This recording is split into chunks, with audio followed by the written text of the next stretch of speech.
Boa noite para todos. Boa noite. Que alegria, né? Estamos juntos aqui nessa festa. E o livro de Isaías, no capítulo 12, tem um versículo que diz assim: vocês, com muita alegria, buscam água na fonte da salvação. Amém. Então nós, o povo de Deus, nos alegramos buscando na fonte da salvação. Amém? Eu queria fazer, em homenagem aqui a Mamara, queria fazer com vocês um coralzinho aqui.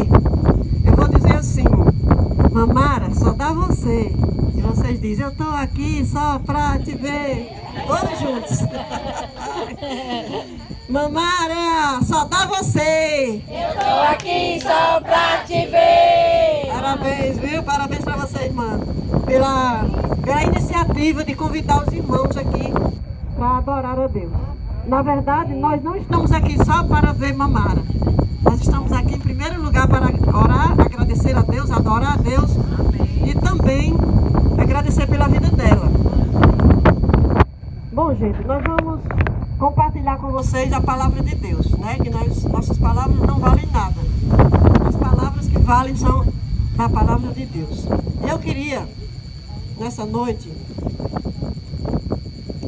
considerar, eu vou pedir os meninos ali, os meus atores, para na hora certa eles vão interpretar ali, para ficar na mente de cada um.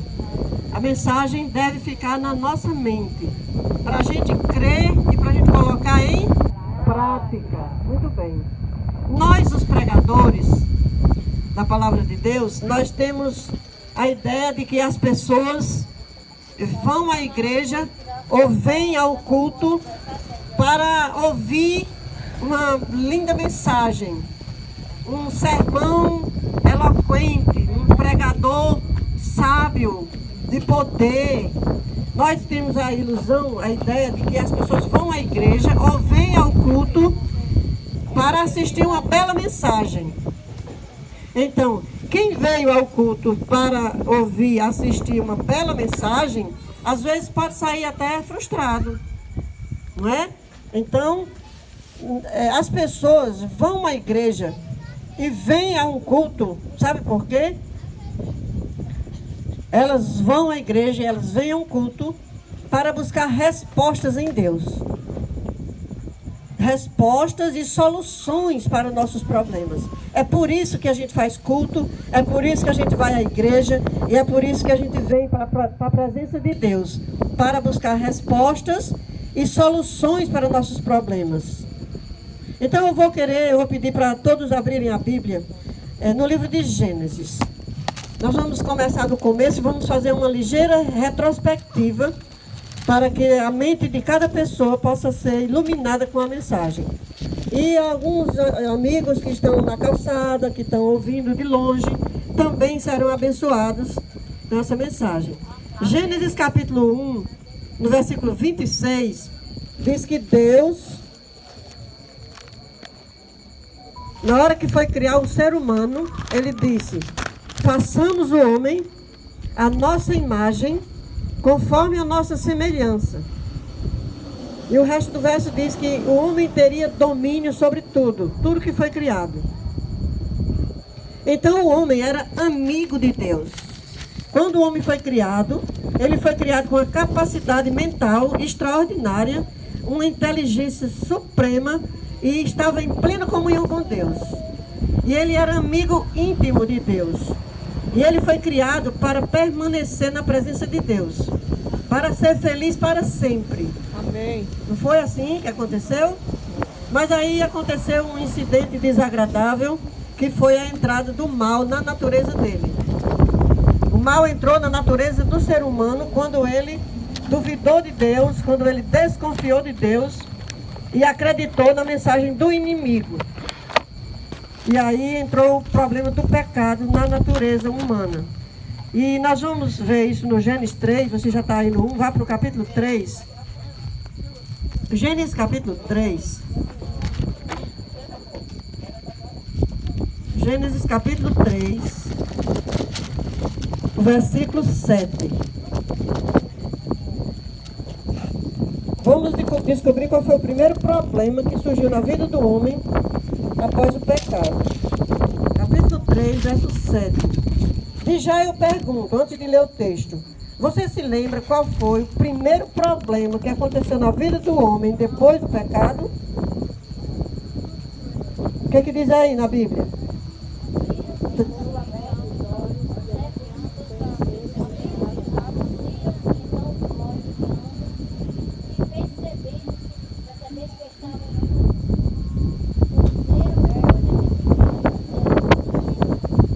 O primeiro problema que surgiu na humanidade após o pecado foi que eles perceberam que estavam nus. E aí o texto de Gênesis 3, 7 diz que eles coseram folhas de figueira para fazer cintas para se vestir. Agora imagine, vocês já viram folha de figueira?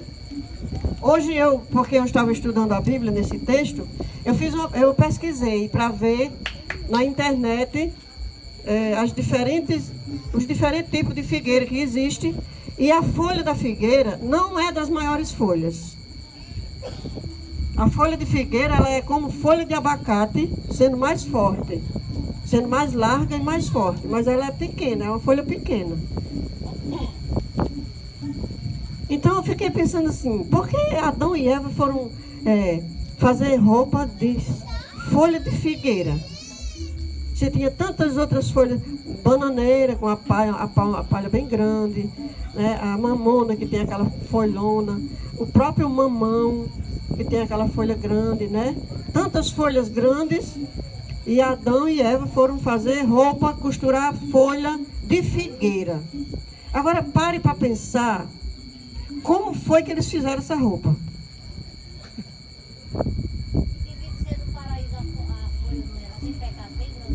Mesmo que a folha fosse grande, havia outras folhas maiores. Porque tudo permanece na sua origem, como sempre foi. Mesmo denegrido pelo tempo, mas as folhas que eram grandes continuam grandes e as que eram pequenas continuam pequenas. Agora pare e pense comigo. Como eles fizeram esta roupa? Cola não tinha, agulha não tinha, linha não tinha. E as embiras dos paus. Aí eles tiveram que usar inteligência para, quem sabe, pegar um olho de uma carnaúba, porque a palha da carnaúba, no olho da carnaúba, a gente pode fazer aquelas tirinhas, né, que a gente usa para fazer trança. Quem sabe eles tiraram uma embira, rasgaram uma casca de árvore e tiraram aquela parte amarela e fizeram aquelas cordinhas. E quem sabe eles pegaram um pedacinho de pau ou um espinho para furar as folhas, ou mesmo costuraram aquelas folhas com o espinho. Sabe Deus como foi que eles fizeram essa saia para vestir um homem de 4 metros de altura. Porque Adão tinha aproximadamente 4 metros de altura. Pense num homem grande, nu E bonito. E aí vamos vestir aqueles quadris, que eu não sei que largura tinha, os quadris de Adão. Eu só sei que de altura ele tinha quase 4 metros, né? E o primeiro problema foi a nudez. Gente, a curiosidade é o seguinte, até hoje, o pior problema da humanidade é a nudez. Porque a roupa que vestia o ser humano antes do pecado foi perdida até a volta de Jesus. Só os salvos voltarão a vestir a roupa que Adão vestia antes do pecado. Glória a Deus. Amém. Glória a Deus. Todo mundo nesse mundo está nu diante de Deus, desprovido da justiça e da luz. Agora, eles fizeram aquelas cintas que não adiantou quase nada. E aí Deus, na sua misericórdia, procurou eles. E aí Adão disse assim: Senhor, nós ouvimos a tua voz, mas ficamos com medo porque nós estamos nus e nós nos escondemos. Então Adão admitiu que mesmo depois que ele estava com a saia de folha, ele ainda estava nu. Porque ele tinha perdido as vestes da inocência, as vestes de luz. Aí veio a desconfiança, aí veio a dúvida, aí veio a desobediência, aí veio o medo. E aí Deus estende do céu um braço para resgatar o homem, para resgatar a humanidade. E todo mundo conhece o braço de Deus que veio a esse mundo para resgatar o ser humano. Todo mundo conhece, pelo menos todo cristão. Não interessa de qual denominação, mas todo cristão sabe o braço de Deus que desceu aqui para resgatar o ser humano. E Deus tinha colocado em Adão, gente, um programa para ele viver feliz para sempre. E quando a serpente falou e disse que Deus estava enganando eles, foi como se entrasse um vírus na mente de Adão. Há poucos dias eu tenho usado essa ilustração. Imagine um computador desse aqui. Quando ele sai do fabricante, que ninguém nunca usou um aparelho desse, ele vai para a loja zerado. Mas quando a gente compra ele, que vai configurar os dados da gente, ele já está cheio de informações num programa que vem nele, da fábrica. E às vezes entra um vírus nele, quando a gente já tem usado ele um tempo, entra um vírus, e aí o que a gente precisa fazer quando entra um vírus no computador e aí está tudo errado? Dá erro, não segue, não abre as pastas que a gente quer, não mostra o que a gente quer ver, não grava, não faz nada. Está com vírus. A gente precisa de quem? De um técnico para fazer uma formatação, para fazer uma limpeza, para a gente recuperar o que tem no programa. Um vírus danifica, acaba com o programa? Não. Porque a autorizada da fábrica não rejeita um produto dela. Seja qual for o problema que acontecer num computador desse, a autorizada da fábrica recupera, porque foi ele quem fez. Então, no programa de Deus, que Deus colocou no ser humano, também o vírus danificou muita coisa. Mas não conseguiu apagar de todo a imagem de Deus, que Deus colocou a sua impressão no ser humano. Amém. Até mesmo naqueles mais rebeldes, naqueles que procuram ir para longe de Deus, que não quer saber de Deus, que não quer ouvir a palavra de Deus, mesmo neles, o programa de Deus não foi apagado totalmente. Glória a Deus. Amém. Porque Deus é bom e a sua misericórdia dura para sempre. Amém. Agora, a boa notícia que eu tenho hoje para dizer aqui no aniversário de Mamara, é que no programa de Deus que está dentro de nós, o conserto é gratuito. Amém. Se você chamar um técnico para fazer uma manutenção num computador, você tem que pagar. E tudo nessa vida custa um preço. Porém, a recuperação do programa de Deus em nós é gratuito. Oh, glória. Pela misericórdia de Deus. Vamos ler mais um texto? Abra a Bíblia aí em Romanos capítulo 3.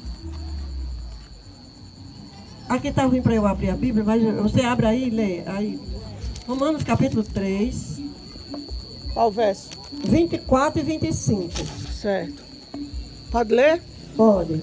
Sendo justificados gratuitamente por sua graça, mediante a redenção que há em Cristo Jesus, a quem Deus propôs no seu sangue como propiciação mediante a fé, para manifestar a sua justiça, por ter Deus, na sua tolerância, deixado impunes os pecados anteriormente cometidos. Bom, depois da justificação, quando é que acontece a justificação? Quando a gente admite que é pecador, aceita Jesus como Salvador e reconhece que Jesus é capaz de aproveitar, de recuperar. E Deus me dá uma outra chance. E agora eu mudo de percurso. Eu estava indo para ali, mas agora eu decido, volto para cá. Então isso se chama na Bíblia justificação. Justificação pela fé. Quando a gente acredita que o sacrifício de Cristo é capaz de me salvar. E aí, o início do texto diz assim: justificados gratuitamente pela fé em Jesus Cristo. Essa é a recuperação do programa de Deus em nós. A gente continua com alguns defeitos, a gente continua lutando contra nossas fraquezas, as pessoas se magoam com a gente fala coisas que o outro não gosta, a gente fica chateado, se aborrece, mas aí, o que é que a gente faz? a gente se reconcilia, a gente confessa, a gente se arrepende, pede perdão a Deus, pede perdão ao outro se for preciso. E assim é que acontece a recuperação do programa de Deus em nós. Amém? Amém. Tudo pela fé. É aqui que a fé entra em ação. Se a pessoa não desenvolver a fé, ele fica fora dessa recuperação. Agora eu pergunto, Deus dá uma medida de fé a todo mundo. Todo mundo tem fé. Você quer que eu prove isso para você, como todo mundo tem fé? Quando você compra um tecido, hoje o povo não compra mais tecido, mas há um tempo atrás as pessoas compravam tecido e levavam para a costureira fazer a roupa, do jeito que a gente quisesse que fosse feito, né? Até um certo tempo atrás. Então, quando a gente compra um tecido caro e leva para uma costureira e para ela fazer uma roupa, é porque a gente tem fé, acredita que ela vai fazer do jeito que a gente quer, né? Quando a gente sai daqui num carro de linha, de madrugada, para ir para Natal, por exemplo, sem saber se aquele carro foi revisado, se aquele carro consegue chegar em Natal, sem saber se o motorista bebeu a noite toda, a gente não sabe nada daquele motorista. Mas a gente, por fé, a gente entra naquele carro e a gente acredita que a gente vai chegar em Natal. Então todo mundo tem fé em alguém. O médico, tem pessoa que eu vejo dizer assim, eu amo o médico, doutor fulano de tal. Porque aquele médico ali, ele sabe, ele é bom. É o melhor médico. Todo remédio que ele passa... Toda medicação que todo tratamento que eu faço com ele dá certo. O remédio que ele passa é bom. Então, todo mundo tem uma medida de fé. Agora, será que Deus dá a fé para todo mundo mesmo tanto? O que vocês acham? Todo mundo tem uma fé igual? Todo mundo tem uma fé igual? Eu vou ampliar essa pergunta. Todo mundo tem duas mãos, tem? Será que você consegue fazer com suas duas mãos o que eu faço com as minhas? Será que eu consigo fazer com as minhas o que Dulce faz com as dela? Pois é. Pois então, Deus, vamos ler esse texto que diz que Deus dá a fé. Vamos ver se é igual. É Romanos 12, verso 3. É Deus que dá a fé. A fé não é uma coisa que a gente arranja em qualquer lugar, a gente não compra, a gente não produz, a gente não adquire, a gente não pega emprestado. É Deus que dá a fé. 12, verso 3.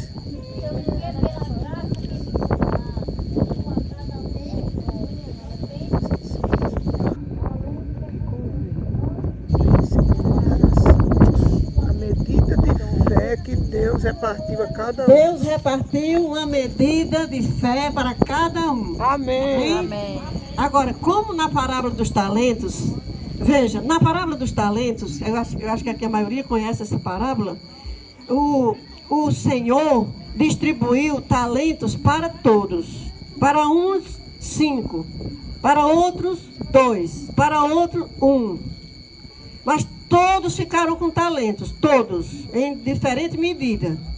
Por quê? Porque o Senhor sabe quem é capaz de desenvolver 5, quem é capaz de desenvolver 2 e quem é capaz de desenvolver só 1. Só que o que aconteceu? Na parábola diz que quem recebeu 5 trabalhou e conseguiu mais 5. Quem recebeu 2 também trabalhou e recebeu mais 2. E quem recebeu só 1, que poderia ter trabalhado, ganhado o dobro, ter ficado com 2, porque é tão fácil quando é para fazer só uma coisa. Né? Escondeu, é verdade. Escondeu. Gente, quem tem 4, 5 funções para desenvolver, é muito mais difícil do que quem tem só uma função. Então Deus não dá a fé na mesma medida para todos. Ele dá na medida que você possa desenvolver. Amém. Porque a fé é a gente que desenvolve. Vamos aprender essa hoje, viu, gente? Deus dá a fé na medida que Ele sabe que você pode acrescentá-la, fortalecê-la, desenvolvê-la. Agora, o desenvolvimento da fé depende de nós. Você pode passar 50 anos dentro da igreja com a fé do mesmo jeito. Se você não quiser, você não desenvolve. depende de esforço pessoal. Por quê? O que alimenta a fé? O que alimenta a fé? A fé vem, Romanos 10, 17, a fé vem pelo ouvir a palavra de Deus. Então, só existe um alimento para a fé, é a palavra. Então, se eu não me interessar pela palavra, a minha fé jamais vai ser desenvolvida. Então, não deixe que isso aconteça com você. Desenvolva a fé, porque a fé só é desenvolvida na palavra. Então, nós vamos pensar o seguinte. Lá no começo, vou mudar aqui um pouco o teor da conversa para fazer uma retrospectiva. No início, há muito tempo atrás, até o tempo de Jesus, as pessoas usavam os animais como transporte, como meio de transporte e como instrumento de serviço. Os animais, o boi, o cavalo, o jumento, eram muito usados, ainda até no tempo de Jesus e bem depois também, no trabalho do campo, para arar a terra, para arrastar toras de madeira, para até debulhar o trigo, puxando o moinho de pedra, que era um serviço muito pesado, e para transporte de cargas e para transporte de pessoas. Então, os animais, eles foram usados muito tempo para transporte e para serviço. Aí as coisas foram se desenvolvendo, né? E começaram a surgir as máquinas. E quando surgiram as máquinas, os animais foram tendo um pouco de alívio, foram deixados mais no campo. E os homens, as pessoas começaram a usar as máquinas na agricultura, nas fábricas, enfim, foram surgindo as máquinas. Inclusive a máquina de costura. Porque antes da máquina de costura, fizeram agulha e linha, de forma artesanal. E aí as pessoas já costuravam na mão. Aí quando surgiu a máquina de costura, era um avanço, as pessoas já costuravam na máquina. Do momento que saiu dos animais para as máquinas, o avanço foi grande da agricultura, com os tratores, as colheitadeiras, aquelas máquinas grandes, enfim. Mas já passou também o tempo das máquinas. Ainda se usa as máquinas, mas nós não estamos mais vivendo no tempo das máquinas. Nós estamos vivendo no tempo da tecnologia digital, onde hoje tudo é no clique do dedo e tudo se resolve na hora e tudo assistido em tempo real. Então hoje nós estamos na era da tecnologia e as crianças pequenininhas, elas já nascem com a sabedoria da tecnologia. Pode pegar essa menininha menor que tem aqui, que ela sabe mais do que eu no celular. Qualquer criança. Então nós não estamos mais nem na era dos animais, nem na era das máquinas, estamos na era da tecnologia. Agora vamos, para concluir o raciocínio, vamos pensar o seguinte. Como é que os donos de animais, antigamente, protegiam seus animais? Eles faziam o quê? Um curral, né? À noite, os animais eram guardados no curral. E muitas vezes coberto, né? Para proteger da chuva à noite. O harém, o curral, o aprisco, né? O cercado. De noite os animais ficavam protegidos no curral.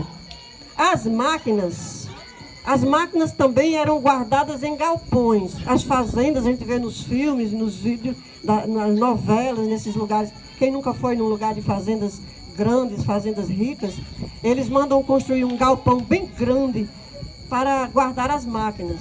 Bota tudo para dentro, caçamba, caminhão, enxedeira, trator, guarda daqueles galpões.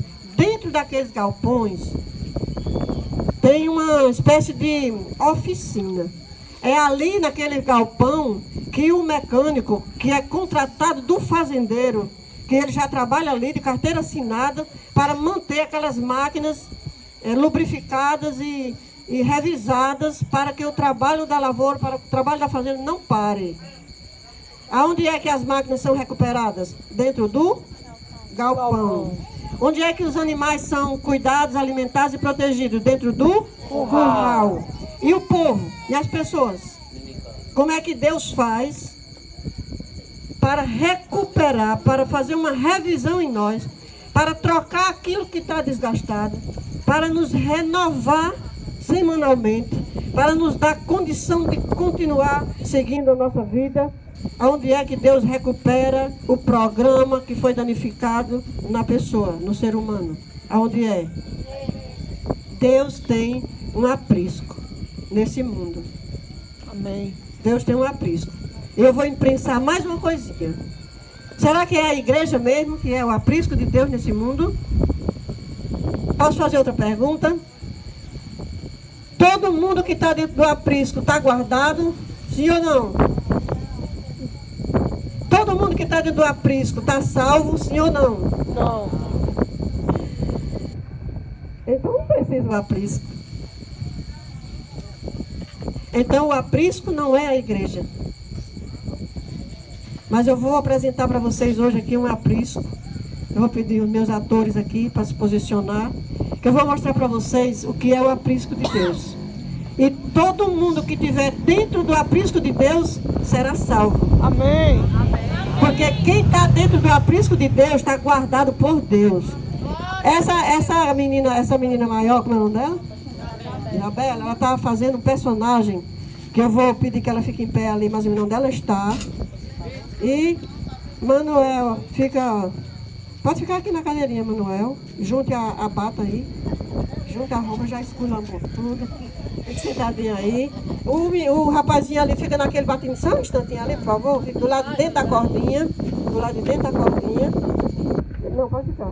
E o rapaz também fica do lado de dentro da cordinha, por favor. Os dois ficam ali dentro. Para representar quem está dentro. Isabela fica mais para lá, perto do poste, perto da luz. Mais para perto do quadradinho ali. Aí.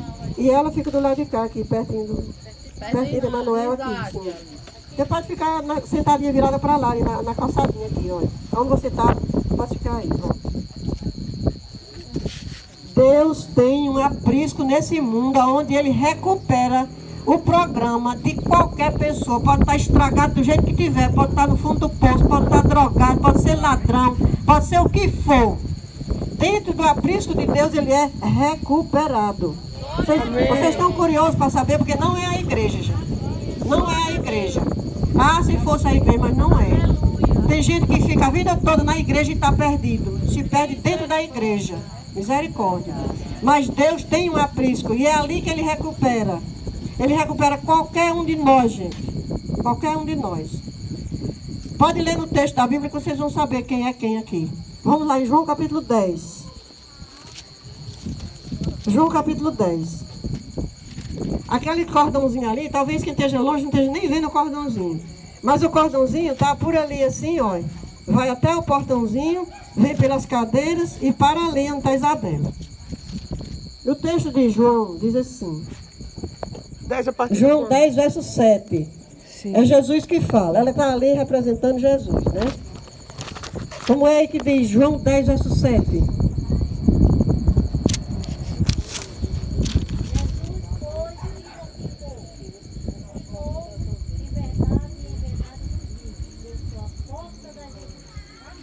E o 9? Lê o 9.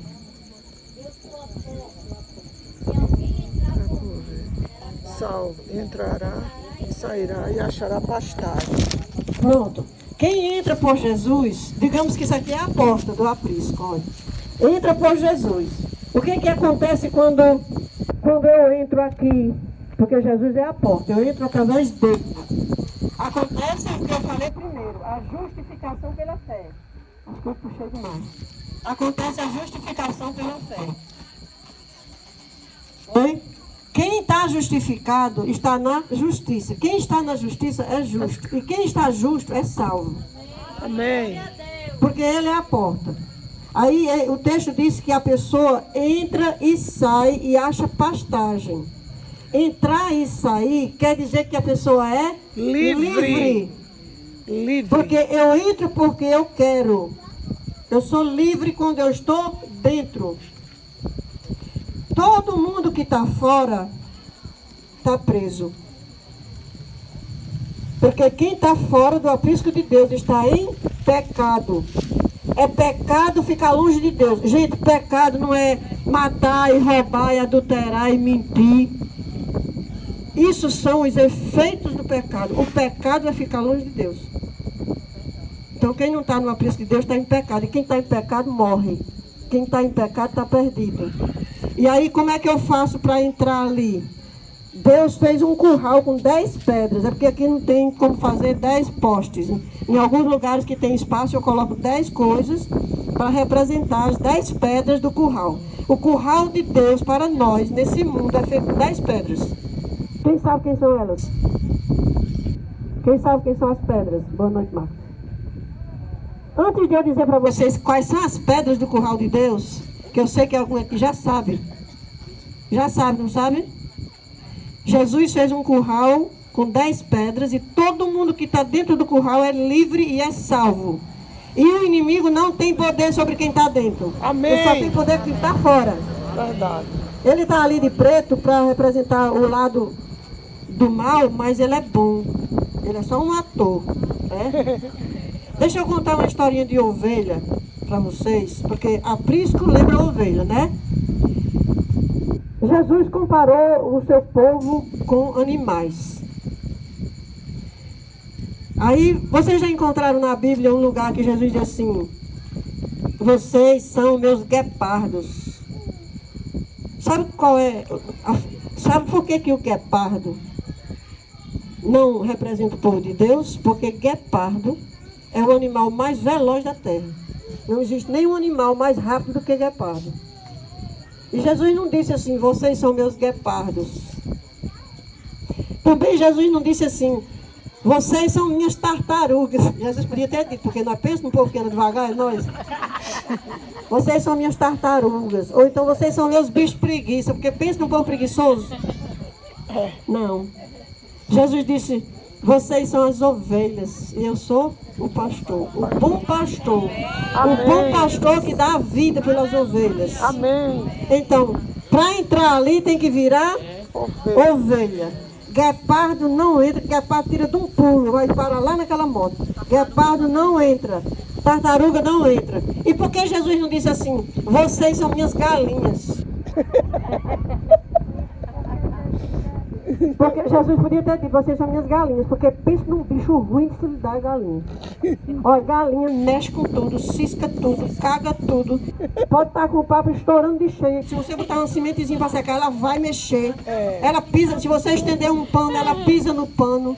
Suja tudo, mexe com tudo, cava tudo. Parece nós. Pense num bicho ruim. Mãe, você planta uma planta, a galinha cisca. Come a planta. Não tem nada ali. Olha, eu tenho nojo de galinha. Eu não quero galinha nem perto de mim. Porque galinha é um bicho nojento de se lidar.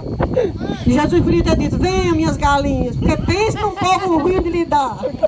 Verdade. Aí Jesus, tão docemente, tão gentilmente, Jesus disse: vocês são minhas ovelhas. Venham para o aprisco. Agora deixa eu contar uma historinha de ovelha, uma historinha real que aconteceu comigo. A minha irmã que mora lá no sítio, ela criava muita ovelha, um tempo atrás, né? Exatamente na época que nós fizemos o evangelismo lá em Dulce, que a mamãe estava viva ainda, e eu fiquei quase uns 2 meses morando lá com ela, ajudando, cuidar de mamãe doente. E Alba nesse tempo tinha muita ovelha. E Alba tinha ensinado as ovelhas, desde as primeiras ovelhas, que elas dormiam num curral. Passavam o dia solto no pasto. Lá tinha o bebedouro, elas iam para debaixo das algarobas, comiam esse semente de algaroba, que elas gostam muito de semente de algaroba. E de tardezinha elas eram levadas para o curral e fechava a porteira, porque os cachorros às vezes queriam matar os cordeirinhos. Aí Alba ensinou as ovelhas a dormir no curral. E quando eu estava lá no sítio, eu observava o seguinte: de manhã as ovelhas saíam todas para o pasto. Passavam o dia, ninguém nem via elas. Quando estava de tardezinha, perto do pôr do sol, lá vinham elas todas juntas, caminhando, e entravam todas dentro do curral. E um detalhe: não precisava a gente fechar a porteira, porque elas ficavam dentro do curral com a porteira aberta. E de manhã muito cedo eu me levantava curioso, por causa do que Jesus tinha dito, por causa da comparação que Jesus faz. Eu observava. Quando amanhecia o dia, que clareava, elas saíam todas do curral. E Jesus disse, quem entra por mim é livre. Entrará E sairá e achará pastagem. E aí elas passavam o dia no pasto e de tardezinha elas entravam no curral. E já nem precisava mais fechar nem abrir. Porque elas não saíam do curral enquanto não amanhecesse o dia. De manhã saíam e à noite voltavam. Aí foi o tempo passando, teve umas enchentes ali, o riacho encheu, ficou muita lama, a avó teve dificuldade de manter essas ovelhas, ela vendeu as ovelhas, ficou sem ovelhas. Só que depois ela começou a criar de novo. E agora tem um grande rebanho novamente. E nesse rebanho novo, que eu não vou muito lá, eu quase não vou lá, há poucos dias ela fez uma viagem. Aí quando ela viaja, ela liga para mim e diz, vá lá e dê uma assistência lá aos animais. Tem as galinhas, tem as ovelhas. E aí essas ovelhas não me conhecem. Essas ovelhas de hoje, elas não me conhecem. E aí eu fiquei na responsabilidade de ir fechá-las de noite. Exatamente porque tinha os borreguinhos e os cachorros. Tem muito cachorro por ali, para não mexer nos cordeirinhos. A Alba disse, vai fechar elas de noite, vai fechar a porteira, tá bom. Não me disse que tinha mudado o lugar de elas dormir. A Alba não me disse nada, não pensou que eu sabia, né? Aí quando eu cheguei lá, elas não queriam saber de mim, aí eu fui vestir um vestido de Alba.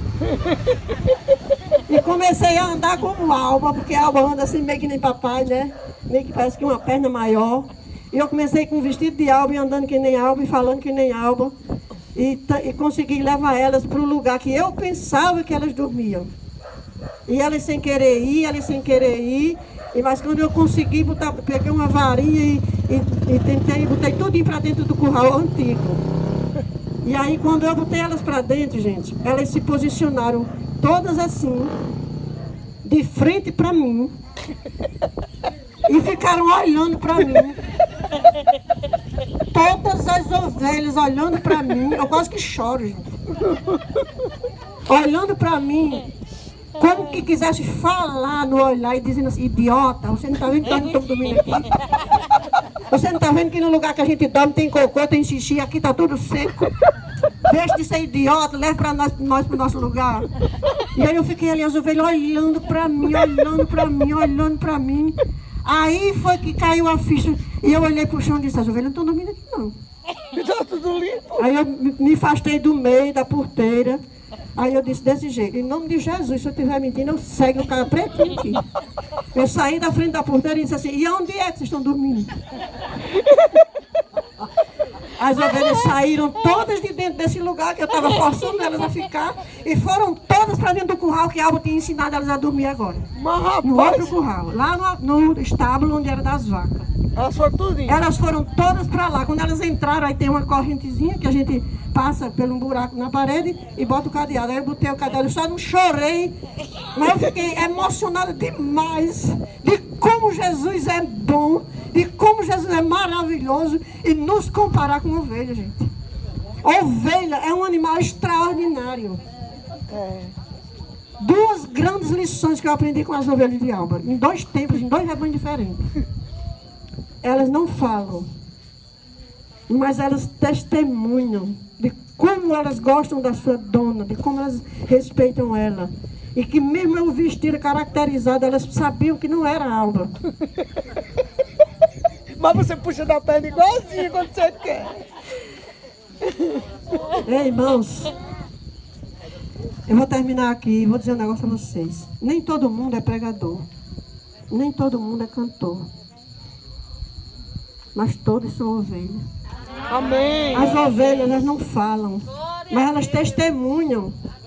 Eu já fui evangelizada pelas ovelhas. As ovelhas são animais mudos, elas não falam, mas elas me evangelizaram. Elas me fizeram considerar e refletir no que Jesus falou. Olha, você está vendo que nós não estamos dormindo aqui. Quero saber o que é que você vai fazer para fazer nós ficar aqui, porque nós não vamos. Vocês gostaram, né? Pois é. Nem me engana para pensar que vocês são Alba. Você é Alba. E você é muito idiota pensar que nós estamos dormindo aqui. Porque aonde a ovelha dorme, fica sujo. Aqui está limpo.